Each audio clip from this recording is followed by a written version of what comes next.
दुनिया फैक्ट्स के मुअज़्ज़िज़ दोस्तों, मैं हूं जुनैद असगर और आप सब देखने और सुनने वालों को अस्सलाम वालेकुम।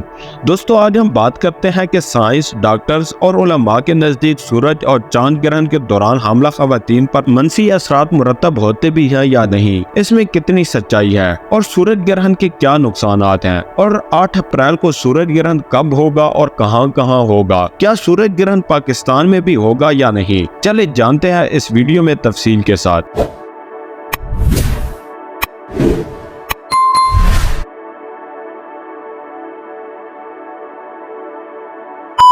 माहिरीन के मुताबिक सूरज ग्रहण इंसानी जिस्म खसूसी तौर पर आंखों के लिए नुकसानदेह साबित हो सकता है। सूरज ग्रहण के मौका पर थोड़ी सी लापरवाही इंसान को बिनाई से मुकम्मल महरूम कर सकती है। ये सिर्फ हमला ख़वातीन के लिए ही नहीं बल्कि बाकी अफराद के लिए भी जरूरी है। बाज़ इत्तबा कहते हैं कि सूरज ग्रहण के वक्त हमला औरत ना खुली फिज़ा में निकले, ना आसमान की तरफ देखे, ना तेज धार वाला आला इस्तेमाल करे और ना आग के पास जाए कि इससे अमल को नुकसान पहुँचने का अंदेशा है। कुछ लोगों का अकीदा है कि सूरज ग्रहण के दौरान ज़हनी माजूर बच्चों को खुले मैदान में मिट्टी में दबाने से इनके ज़हनी माजूरी ठीक हो जाती है। मुतअद्दिद सकाफ़तों में ये ख्याल पाया जाता है कि सूरज या चांद ग्रहण का होना हमला औरतों के लिए नुकसानदेह होता है। ताहम इस हवाले से कोई साइंसी सबूत मौजूद नहीं है जो इस तरह के दलाइल की हमायत करता हो। गायनेकोलॉजिस्ट माहिर अमराज नस्वा के मुताबिक इस सोच पर बहुत पुख्ता अकायद पाए जाते हैं कि सूरज या चांद ग्रहण लगने की घड़ियां हमला ख़वातीन और इनकी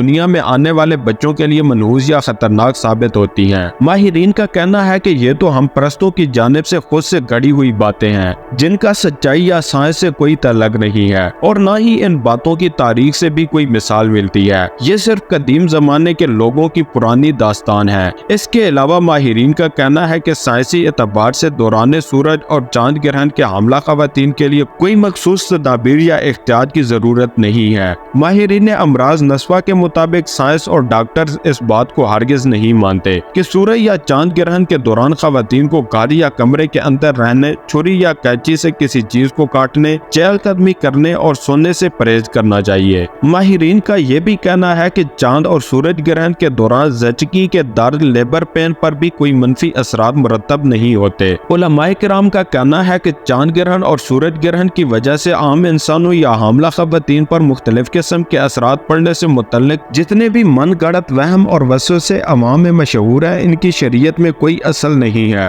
वो सिर्फ और सिर्फ लोगों की फैलाई हुई मन गढ़ंत बातें हैं। ईमान वालों को इस किस्म की तोहमात पर यकीन करने के बजाय खुद एहतसाबी और आखिरत की फिक्र करनी चाहिए। इसके अलावा नमाज कसूफ की अदायगी का एहतमाम करना चाहिए। महकमा मौसमियात के मुताबिक सूरज ग्रहण पाकिस्तान में नहीं देखा जा सकेगा। सूरज ग्रहण पाकिस्तानी वक्त के मुताबिक 8 अप्रैल की रात 8:42 पर शुरू होगा। सूरज ग्रहण पाकिस्तानी वक्त के मुताबिक रात 11:17 पर उरूज पर होगा, जबकि इसका 9 अप्रैल की रात 1:52 पर इख्तिताम होगा। सूरज ग्रहण मगरबी यूरोप, शुमाली और जनूबी अमेरिका में देखा जा सकेगा। इसके अलावा साल का पहला मुकम्मल सूरज ग्रहण बहरुल काहिल, बहरा अकलूस और बहरा मंजमन में देखा जा सकेगा। तो दोस्तों, ये छोटी सी वीडियो कैसी लगी कमेंट सेक्शन में जरूर बताएं, और अगर वीडियो अच्छी लगी हो तो वीडियो को लाइक, शेयर और चैनल को सब्सक्राइब जरूर करें। मिलते हैं इंशाल्लाह एक नई वीडियो के साथ। तब तक अपना और अपने प्यारों का बहुत सारा ख्याल रखिएगा। अल्लाह निगहबान।